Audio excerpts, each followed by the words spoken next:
In today's video, I'll show you how to easily download a document from your PandaDoc account. This step is super useful if you need quick access or want to share files. Before we dive in, don't forget to like this video and subscribe for more simple tech guides. First, open your browser and go to app.pandadoc.com.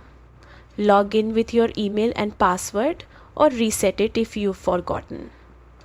Once you're inside your dashboard, head over to the Documents section on the left side menu. Now scroll through and find the document you want to download.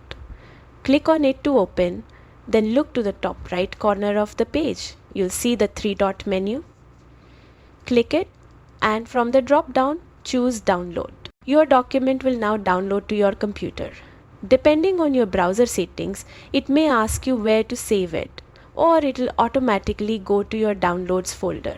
And that's it. You've successfully downloaded a document from PandaDoc. Simple, quick, and effective.